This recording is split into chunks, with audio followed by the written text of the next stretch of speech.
Lula é um cara de pau, né? Vocês sabem muito bem o que é o Lula. Isso aqui não surpreende. Não vem me falar que tu tá chocado, meu Deus. É o Lula, é padrão Lula desde que o Lula existe.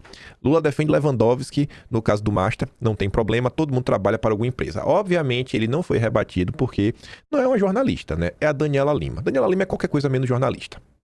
No máximo, ela é assessora de comunicação do PT. Na melhor das hipóteses. Aí ela levantou a bola pro Lula cortar, eu acho que ele cortou errado. Lewandowski é um dos maiores juristas que este país já produziu.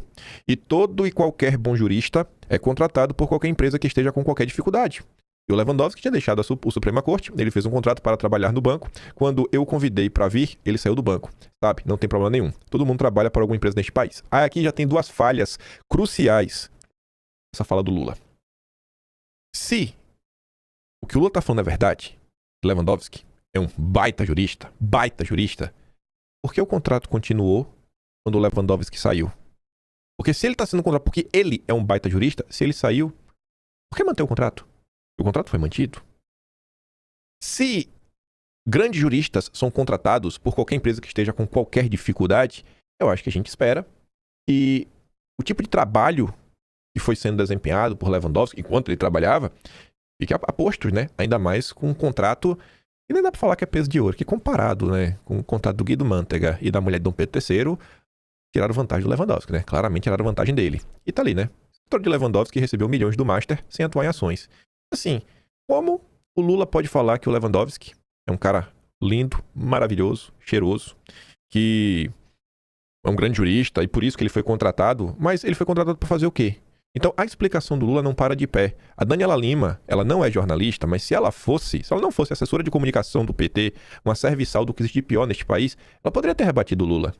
E tá ali, né? O escritório de advocacia do Lewandowski não aparece em nenhum processo relacionado ao Banco Master. Como revelou a coluna, Lewandowski mantinha um contrato de consultoria jurídica no valor de R$250 mil mensais. Esse acordo permaneceu vigente até setembro de 2025, durante parte do período em que Lewandowski foi ministro do governo Lula.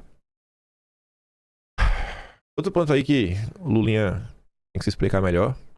Acesso relâmpago. A investigação ainda era sigilosa, a investigação do Banco Central em relação ao Master, e Vorcaro já se encontrava com Lula. E Lula falou pro Daniela Lima também é a coisa mais normal do mundo, porque ele recebe todo mundo. Ele é um cara muito aberto ao diálogo. As datas não são precisas, mas impressiona a velocidade com que o banqueiro Daniel Vorcaro conseguiu acesso ao gabinete do Lula. Aí, olha essas datas que a Raquel Landim coloca. Em novembro de 2024, o Paquito foi chamado ao Banco Central para assinar um termo de comparecimento. Conforme revelado pelo Estadão, era uma espécie de alerta que dava a ele 180 dias para resolver os problemas de liquidez do Master. Novembro de 2024. Ele foi chamado ao Banco Central. Paquito, vem aqui no Banco Central, vamos bater um papo, ó, achamos algumas coisas aqui estranhas. Você tem 180 dias para resolver. Novembro. Aí, em dezembro, um mês depois, o Paquito chegava ao Planalto para a reunião com Lula. Não é estranho isso? Em novembro, o Banco Central diz, ó, tu tem 180 dias para resolver. Aí o que o Paquito faz no mês seguinte? Vai chorar no pé do Lula. Lula, estão me perseguindo. Um encontro que não constava na agenda oficial, marcado pelo Guido Mantega. O que ainda é mais estranho, né? Pô, após receber 180 dias para resolver um pepino, tem uma reunião com Lula fora da agenda oficial. E quem faz o intermédio é o Guido Mantega, que é amiguíssimo do Lula e estava recebendo 1 milhão. Lula disse que chamou para a reunião Rui Costa. E naquela época, o quase presidente do Banco Central, Galípolo. Conforme apurou a coluna, quando o Galípolo chegou na sala, os outros já estavam sentados e conversando. Ele estava ali a pedido de Lula para esclarecer as dúvidas do presidente. No fim de 2024, o mercado já sabia do carrossel financeiro do Master, que vendia papéis de alto risco, contando com a cobertura do FGC e havia alertado o Banco Central. O que ninguém imaginava é que a autoridade monetária estava nos calcanhares do Paquito. Isso aqui o Lula explica, né? Uma baita coincidência nessas datas. Aí a Malu Gaspar, amplamente, eu acho que já passou da hora de alguém acionar o Supremo para incluir a Malu Gaspar no inquérito dos atos indemocráticos, milícias digitais. Procura algum aí, porque é absurdo isso aqui, sabe? Ataques gratuitos aos ministros do Supremo. Ela vem se mostrando que não é uma democrata. É porque ela não gosta do bolsonarismo e ela tá do lado dos democratas. Ela é a terceira via. Ministro do Supremo pressiona o Alcolumbre contra a instalação da CP do Master. Isso é um absurdo. Eu duvido que isso aconteceu. Aí ela ainda cita nomes. Ela ainda acusa Dom Pedro III e o Toffoli como as pessoas envolvidas em pressão e integrantes do Senado como um todo, e especialmente o Batoré, para barrar a instalação da CPMI do Master. Os 2 ministros e seus familiares possuem conexões com o dono do banco, Daniel Vorcaro, e por isso temem a abertura de uma nova frente de investigação no Congresso Nacional. A pressão de uma ala do Supremo contra a CPMI foi confirmada pela equipe da coluna, com 3 fontes que acompanham de perto a discussão dos bastidores entre interlocutores de Alcolumbre e membros do próprio Senado. Procurados, os ministros não se manifestaram, porque eles não têm o que falar. Eles sempre estão certos. Eles nunca fazem nada errado. Tá para nascer alguma pessoa mais ilibada do que esses 2. De acordo com relatos obtidos pelo blog, com certeza fake news, os ministros têm alegado que a CPMI, caso seja instalada, poderia aprofundar o desgaste da imagem do Supremo, em um momento em que a atuação de Toffoli, relator do caso do Master, entrou na mira da opinião pública e de colegas do próprio tribunal. Aí que vem a pergunta: a quem interessa desgastar a imagem do Supremo? Aí diz que os magistrados também temem a convocação de seus familiares para apresentar esclarecimentos à CPMI. Duvido que eles se preocupem com isso, até porque se for não tem nada a esconder. São pessoas boníssimas. Caso a CPMI seja instalada, a oposição também pretende investigar as ligações de Toffoli com Tayaya e não vai encontrar nada. Não vai encontrar nada. Tudo fake news. Sabe aquele vídeo lá do Toffoli, do Tayaya contra Esteves? Com certeza é inteligência artificial. Eu duvido que aquilo foi verdade. Ah, mas tem... Eu não acredito. Eu sou um democrata. Eu tô do lado desses 2. Tô contra o Fachin também. O Fachin tá flertando com coisa muito errada. Falas de Toffoli e Dom Pedro III em julgamento anunciam um caminho duro para código de ética no Supremo. Aí diz assim, ó. As falas dos 2, o julgamento sobre regras de uso das redes sociais por juízes, mostram que não vai ser fácil aprovar um código de conduta para o Supremo. Parte dos ministros que apoiam o projeto do Fachin consideram o posicionamento da dupla absurdo. Eu fico perguntando quem é parte dos ministros.